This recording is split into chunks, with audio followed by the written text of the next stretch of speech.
Hello everyone, welcome back to my channel. ಇವತ್ತಿನ recipe ಏನಂದರೆ ಒಂದು ಹೆಲ್ದಿಯಾಗಿರೋ ಬ್ರೋಕೊಲಿ ಸೂಪ್ ಮಾಡ್ತಿದ್ದೀನಿ. ಈ ಸೂಪ್ ಒಂದು 5 ನಿಮಿಷದಲ್ಲಿ ರೆಡಿ ಆಗುತ್ತೆ. ಬನ್ನಿ ಯಾವ ರೀತಿ ಮಾಡೋದು ಅಂತ ನೋಡ್ಕೊಬರೋಣ. ಅರ್ಧ ದಂಟು ಏನಿರುತ್ತೆ ಅದನ್ನು ಕಟ್ ಮಾಡಿ ಈ ರೀತಿಯಾಗಿ ಎಲೆಗಳನ್ನೆಲ್ಲ ಕಟ್ ಮಾಡಿ ಇಟ್ಕೋಬೇಕು. ನಂತರ ನಾನಿಲ್ಲಿ ತೋರಿಸಿರೋ ಪ್ರಕಾರ ಸಣ್ಣದಾಗಿ ಕಟ್ ಮಾಡಿ ಇಟ್ಕೋಬೇಕಾಗತ್ತೆ.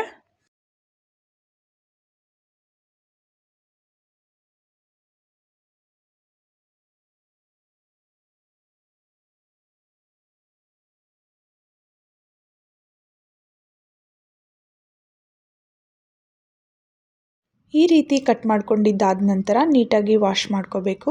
ಒಂದು ಬೌಲ್ಗೆ ನೀರು ಹಾಕ್ಕೊಂಡು ಬ್ರೋಕೊಲಿನೆಲ್ಲ ಹಾಕಿ ಅರ್ಧ ಸ್ಪೂನ್ ಉಪ್ಪು ಸೇರಿಸಿ ಒಂದು ಸಲ ನೀಟಾಗಿ ಮಿಕ್ಸ್ ಮಾಡಿ 10 ನಿಮಿಷಗಳ ಕಾಲ ಹಾಗೆ ಬಿಡಬೇಕು.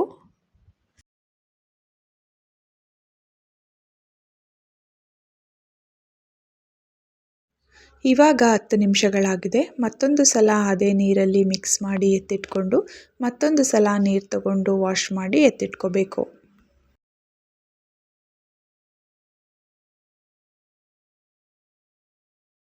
ಈ ರೀತಿಯಾಗಿ ಬಿಡಿಸಿ ನೋಡಿದರೆ ಗೊತ್ತಾಗುತ್ತೆ. ಡಸ್ಟ್ ಏನಾದರೂ ಇದ್ದರೆ ನೀಟಾಗಿ ವಾಶ್ ಮಾಡ್ಕೊಳ್ಳಿ. ನಂತರ ಇದನ್ನೆಲ್ಲ ಒಂದು ಪಾತ್ರೆಗೆ ಎತ್ತಿಟ್ಕೋಬೇಕು. ಇವಾಗ ಸೂಪ್ ಯಾವ ರೀತಿ ಮಾಡೋದು ಅಂತ ನೋಡೋಣ. ಮೊದಲಿಗೆ ಒಂದು ಪ್ಯಾನ್ಗೆ 1 ಸ್ಪೂನ್ ಬಟರ್ ಹಾಕ್ಕೊಂಡು ಬಟರ್ ಮೆಲ್ಟ್ ಆದ ನಂತರ 1 ಗೆಡ್ಡೆ ಬೆಳ್ಳುಳ್ಳಿ ಮತ್ತು 1 ದಪ್ಪಗೆ ಹೆಚ್ಚಿರುವ ಈರುಳ್ಳಿ ಸೇರಿಸ್ಕೋಬೇಕು. ಇದೆರಡನ್ನು ಒಂದು 5 ನಿಮಿಷಗಳ ಕಾಲ ಫ್ರೈ ಮಾಡ್ಕೋಬೇಕಾಗತ್ತೆ. ಇವಾಗ ಇದು ಫ್ರೈ ಆಗಿದೆ. ಈ ಸಮಯದಲ್ಲಿ 1.5 ಕಪ್ ನೀರು ಸೇರಿಸ್ಕೊಂಡು ನೀರು ಕುದಿ ಬರೋವರೆಗೂ ಕುದಿಸ್ಕೋಬೇಕು.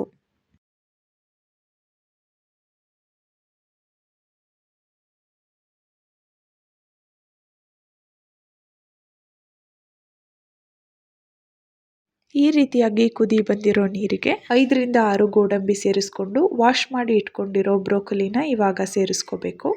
ಒಂದು ಸಲ ನೀಟಾಗಿ ಮಿಕ್ಸ್ ಮಾಡಿ ನಂತರ ಲಿಡ್ ಕ್ಲೋಸ್ ಮಾಡಿ ಬೇಯಿಸ್ಕೋಬೇಕು.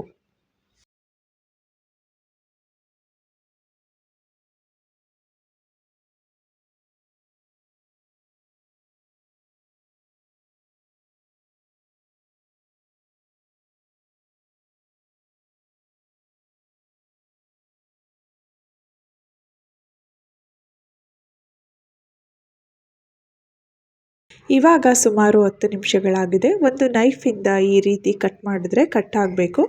ಇಷ್ಟು ಬೇಯಿಸ್ಕೊಂಡ್ರೆ ಸಾಕಾಗುತ್ತೆ. ಇವಾಗ ಸ್ಟವ್ ಆಫ್ ಮಾಡ್ಕೋಬೇಕು. ನಂತರ ಈ ರೀತಿ ನೀರನ್ನು ಸಪ್ರೇಟ್ ಮಾಡಿ ಕಂಪ್ಲೀಟಾಗಿ ತಣ್ಣಗಾಗ್ಲಿಕ್ಕೆ ಬಿಡಿ.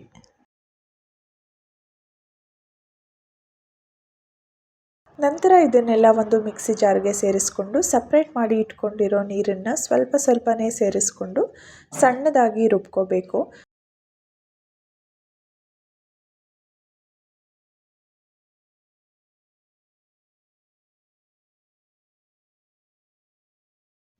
ನೋಡಿ, ರುಬ್ಬಿರೋ ಮಿಶ್ರಣ ಇಷ್ಟು ಕ್ರೀಮಿಯಾಗಿರಬೇಕು ಮತ್ತು ನುಣ್ಣಗೆ ರುಬ್ಕೊಂಡಿರಬೇಕು. ನಂತರ ಅದೇ ಪ್ಯಾನ್ಗೆ ಮತ್ತೊಂದು ಸ್ಪೂನ್ ಬಟರ್ ಸೇರಿಸಿ 2 ಇಂಚು ಚಕ್ಕೆ ಹಾಕಿ ಫ್ರೈ ಮಾಡಿ. ನಂತರ ರುಬ್ಬಿರೋ ಮಿಶ್ರಣನ ಇವಾಗ ಸೇರಿಸ್ಕೋಬೇಕು. ಈ ಸಮಯದಲ್ಲಿ ಫ್ಲೇಮ್ ಮೀಡಿಯಮ್ ಇರಲಿ. ಮಿಕ್ಸಿ ಜಾರ್ನಲ್ಲಿ ಉಳಿದಿರೋ ಮಿಶ್ರಣಕ್ಕೆ ನೀರು ಸೇರಿಸಿ ಎಲ್ಲ ಮಿಶ್ರಣನೂ ನೀಟಾಗಿ ತೆಗೆದುಕೋಬೇಕು. ಇವಾಗ ಸೂಪ್ ಕನ್ಸಿಸ್ಟೆನ್ಸಿಗೆ ಎಷ್ಟು ಬೇಕೋ ಅಷ್ಟು ನೀರನ್ನು ಸೇರಿಸ್ಕೋಬಹುದು.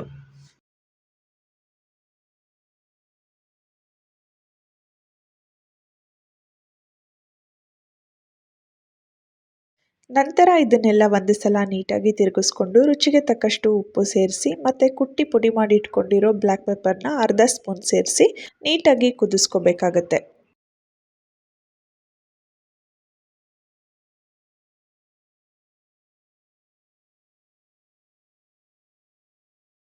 ಇವಾಗ ನೋಡಿ, ಸೂಪ್ ಕನ್ಸಿಸ್ಟೆನ್ಸಿ ಬಂದಿದೆ.